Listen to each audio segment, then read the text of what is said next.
initially come to you at the store, it'll be in the shrink wrap, and you can purchase that. And then what you do is just basically cut it out of the shrink wrap. I rinse it off first, and then pat dry it with paper towels, and then I have my big whole tenderloin beef fillet. A couple things you need to have is you need to have a set of sharp knives. I like a nice fillet knife. It's thinner, and I get it nice and sharp, and that way when I trim a lot of the sinew off, it comes off relatively easy. I also like to have a bigger knife, just as sharp, for when I get into the cutting of it, and also cutting a little bit more of the thicker meats.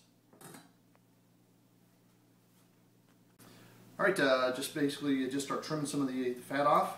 You can pull some of the fat off as it has dried. If you took it out of the fridge early enough, and just pick some of the fat off, and you want to get down to the basic silver skin, or sinew as they call it. And some of it you can peel off, some of it you can just start to cut off and trim up as you go.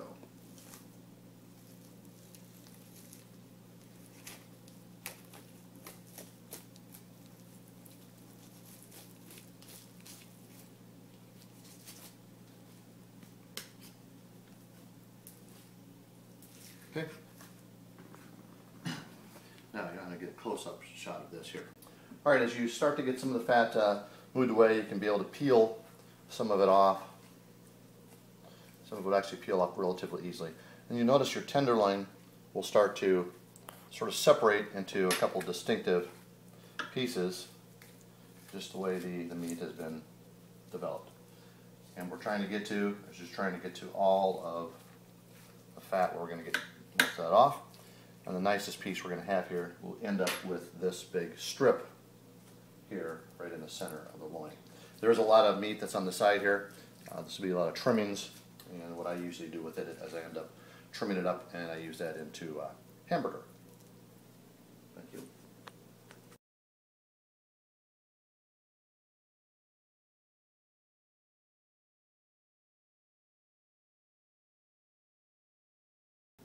Okay, now we're down to two distinct pieces.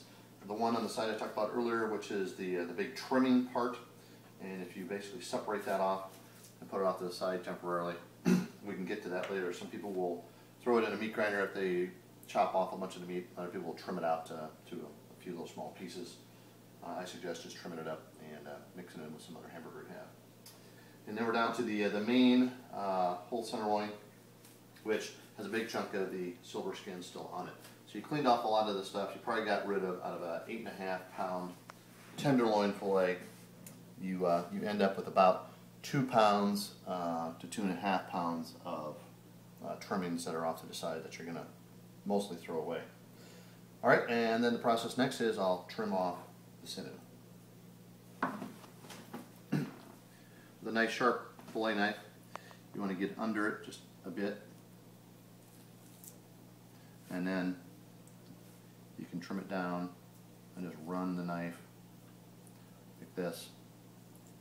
And you want to be careful because you might peel up some of your meat that's on it. Okay? Thanks.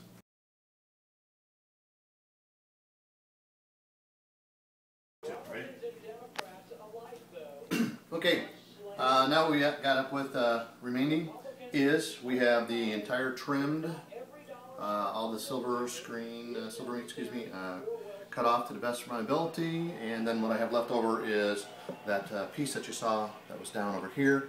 This is all of the fat, and this is the meat that was trimmed out of it to the best of my ability. So you got about, like I said, there was about 3 pounds of stuff, so you might have about 1.5 pounds to 2 pounds of this, and about 1 pound of meat over here also. This I'm going to finally dice up, or if you had a meat grinder, you could process this in a meat grinder, mix it with some 80% or 85% to get a little bit more lean. This here, I don't do anything further with it. If you're a specialty cook and you want to do something, you can boil it down or whatever else. But otherwise, now the process is I'm going to cut this into the actual pieces for steaks on the grill.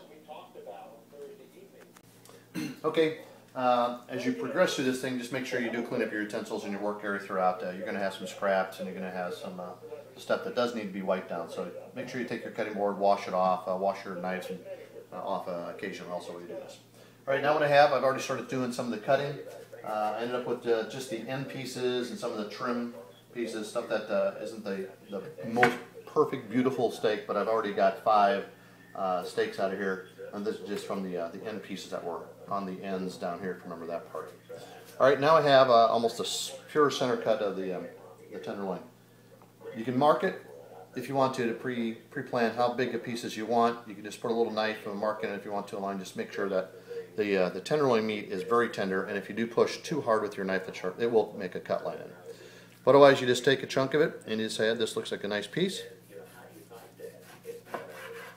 Cut it off and put it off to the side. You've got a nice, I'd say that's about a 8 ounce, 6 to 8 ounce steak right there. Then just bring it over your pan and put it there.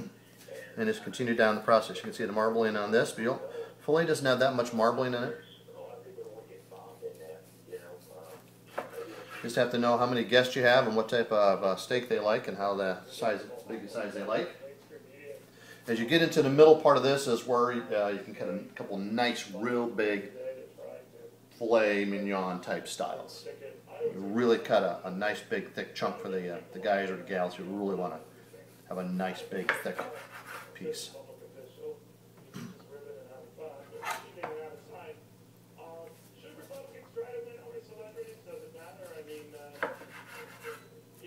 Here we're getting a couple 9 to 12 ounce good chunks. Even a little bit bigger than the 12 ounce.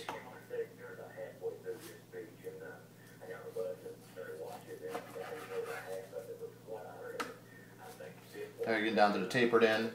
You got to watch out because you don't want the tapered end to have like a little itty bitty piece left. So maybe you start back from the other side. Think about maybe the kids might want it, or somebody just doesn't want that much meat to eat that night.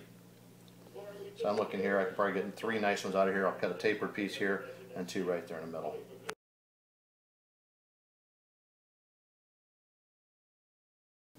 All right, now what we started with our shrink wrapped right from the store. You end up with your trimmings, or cut up the trimmings. I'll just discard. Trimmings I'll chop up a little bit more, put through a meat grinder, mix it with some 80% beef. This is probably about 90% here. We'll mix it all together, get about a good 85 to 90% blend. And then we have 14 steaks. Your larger sizes, which came from the middle, and the trimmings, or the end piece I should say, you have your tapered ends here, and then the trimming ends. They're also to put into some nice fillets on the grill. So my suggestion is now is get yourself a nice bottle of wine, a couple beers, whichever you like. Fix it all up on the grill. Enjoy.